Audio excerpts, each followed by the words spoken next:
Halo anak-anakku semua, apa kabar? Nah, kali ini kita akan memasuki materi pertama di kelas 12. Nah, adapun judulnya yang pertama yaitu sifat koligatif larutan. Nah, untuk memahami sifat koligatif larutan, kalian harus mampu dulu mengetahui pelajaran kadar zat. Oke, lanjut saja. Ya, kita kali ini akan membahas tentang sifat koligatif larutan. Nah, ayo lihat nih, ada gambar es krim bukan? Nah, pembuatan es krim adalah salah satu pemanfaatan dari pelajaran yang akan kita pelajari. Nah, untuk mempelajari materi itu, hal yang harus kamu pahami yang pertama sekali adalah tentang konsentrasi larutan. Ada 3 cara untuk menyatakan konsentrasi larutan, yaitu konsentrasi molar, dan terakhir adalah fraksi mol. Dan Miss rasa pelajaran ini adalah sudah merupakan materi yang sudah kamu pelajari di kelas 11. Oke, kita ulangi ya. Konsentrasi molar. Nah, konsentrasi molar itu menyatakan jumlah mol zat terlarut dalam 1 liter larutan. Satuan Molaran yaitu mol per liter. Atau kita sering lihat huruf M besar ya. Nah, adapun rumus dari molar bisa kamu lihat sendiri. M sama dengan N per V. N itu adalah mol. Nah, rumus yang kedua adalah gram per mr dikali 1000 per ml. ml ini adalah volume dari larutan. Nah, gram yang dipakai di sini adalah gram dari zat terlarutnya, gitu ya. Oke, ingat ya, di sini mililiter ini berupa volume dari larutan. Oke, larutan itu merupakan campuran dari zat terlarut dan zat pelarut.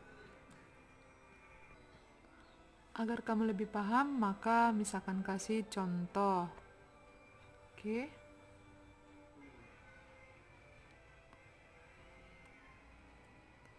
Jika dalam 500 ml larutan terdapat 600 gram urea, Mr sama dengan 60, maka molaritas larutannya adalah ya. Nah, di sini sudah ada bantuan. Rumus dari molar itu sendiri adalah yang ini. Oke. Nah, ya udah kita tinggal masukkan aja. Gram di sini tadi yang kita pakai adalah gram terlarut. Siapa yang terlarutnya? Ya, itu adalah urea. Maka berapa banyak ureanya? 6. Maka kita masukkan kemari. Nah, MR. Nah, di sini sudah ada diketahui MR-nya bukan? Maka dikali 1000. 1000-nya sudah merupakan ketetapan. Nah, 500 di sini dari mana? Ya, dari soal 500 ml larutan. Yaudah, kita kerjakan secara matematis, maka nanti hasilnya dapatlah 0,2 mol per liter atau 0,2 molar. Oke, selanjutnya adalah konsentrasi molal atau sering kita sebut dengan kemolalan, yang pengertiannya adalah jumlah mol zat terlarut dalam 1 kg pelarut. Bedakan ya dengan molar tadi. Kalau molar dia itu menggunakan volume dari larutan. Kalau dia molal itu hanya pengaruh dari pelarut. Berarti contohnya ada air yang dilarutkan adalah gula, berarti di situ yang disebut dengan pelarut adalah airnya. Gitu. Oleh karena itu kemolalan sering dinyatakan dalam mol per kilogram. Ini rumusnya. Kalau soal rumus sebenarnya sama aja dengan molaritas, cuma bedanya di sini. Nah, kalau di sini kita pakai massa pelarut ya. Kalau tadi kan massa larutan, terus satuannya pun mililiter. Kalau di sini satuannya gram. Tapi jangan juga terkecoh. Kalau seandainya ada soal juga yang menyatakan satuannya gram atau mili, ya kita buat aja konversi bahwa 1 mililiter sama dengan 1 gram. Kita lihat contohnya. Oke. Nah, contohnya berapa kemolalan larutan glukosa yang mengandung 12% massa glukosa. Diketahui MR-nya sama dengan 180. Nah, ingatlah bahwa glukosa 12% itu artinya 12% glukosanya 12% adalah airnya, karena di sini dikasih tahu adalah larutan glukosa.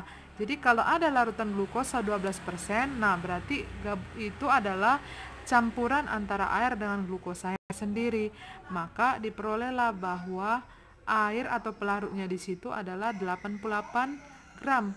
Nah, kita anggap persen itu sama dengan gram.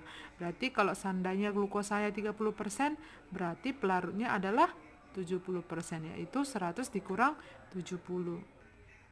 Oke, di sini kita langsung saja mengerjakannya.